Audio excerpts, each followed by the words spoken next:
క్రీస్తునందు ప్రియమైన సహోదరి సహోదరులకు యేసుక్రీస్తు నామములో శుభములు. దేవుని యొక్క నూతనమైన కృప మీకు కలుగును గాక.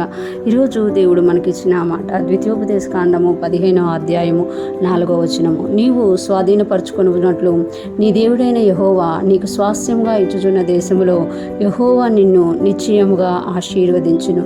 ఈ మాటలు మనం ద్వితీయోపదేశ కాండంలో చూస్తున్నాము. ద్వితీయోపదేశ కాండం అనగా మోషే గారు దేవుని యొక్క ఆజ్ఞలను మరలా ఇశ్రాయేలీలకి జ్ఞాపకం చేశారు కాబట్టే దాన్ని ద్వితీయోపదేశ కాండంగా తెలియచేయబడుతుంది. ఇక్కడ ఆయన చెప్తున్నారు కదా, మోషే గారు నీవు స్వాధీనపరచుకున్నట్లు నీ దేవుడైన యెహోవా నీకు స్వాస్థ్యంగా ఇచ్చుచున్న దేశంలో నీవు స్వాధీనపరచుకున్నట్లు.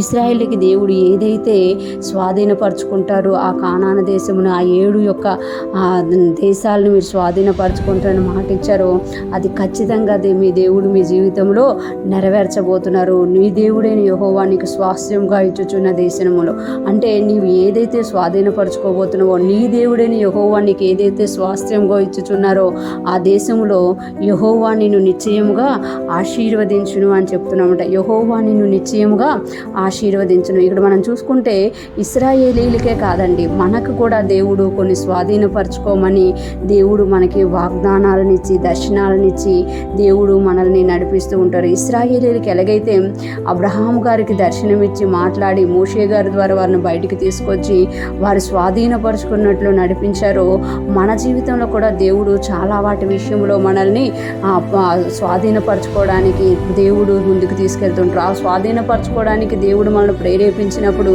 వాటికి సంబంధించిన దర్శనాలని, వాటికి సంబంధించిన ప్రవచనాలని, వాటికి సంబంధించిన వాగ్దానాలను ఇస్తారన్నమాట. అందుకే ఈరోజు ఇశ్రాయేలీని ఎలాగైతే దేవుడు నీవు స్వాధీనపరచుకున్నట్లు నీ దేవుడైన యెహోవా నీకు ఇచ్చుచున్న దేశంలో అంటే వారికి ఏదైతే దేశమును దేవుడు స్వాధీనపరచుకోమని ఇస్తున్నారు, ఏదైతే వాళ్ళు స్వాధీనపరచుకుంటున్నారో అందులో వాళ్ళు నిశ్చయముగా ఆశీర్వదింపబడతారంట. నిశ్చయముగా నీ దేవుడు నిన్ను ఆశీర్వదించును అంటున్నారు. ఈరోజు ఫ్రెష్ మన్నా వింటున్న ప్రతి ఒక్కరూ జ్ఞాపకం చేసుకోవాలి, దేవుడు మనల్ని ఏది స్వాధీనపరచుకోమంటున్నారో, ఏది మనల్ని పట్టుకోమని ప్రేరేపిస్తున్నారు, ఏ చెరలో నుండి మనల్ని బయటికి తీసుకురావాలని దేవుడు అడుగుతున్నారో వాటన్నిటిలో నుండి కూడా దేవుడు మనల్ని బయటికి తీసుకురావడమే కాకుండా మనం ఎక్కడ నుండి అయితే బయటకు వచ్చి మనము ఉన్నామో అక్కడ దేవుడు మనల్ని ఆశీర్వదించే దేవుడుగా ఉన్నారన్నమాట. నిశ్చయముగా యెహోవా నిన్ను ఆశీర్వదించును. నువ్వు బయటకు వచ్చి మరలా చెరలోనికి వెళ్తేవేమని భయపడక్కర్లేదు. దేవుడు నిశ్చయముగా నిన్ను ఆశీర్వదించి ఇంకా మంచి స్థలంలోకి, ఇంకా ఉన్నతమైన స్థలంలోకి, మహిమ నుండి అధికమైన మహిమలోకి దేవుడు నిన్ను తీసుకెళ్ళనమాట.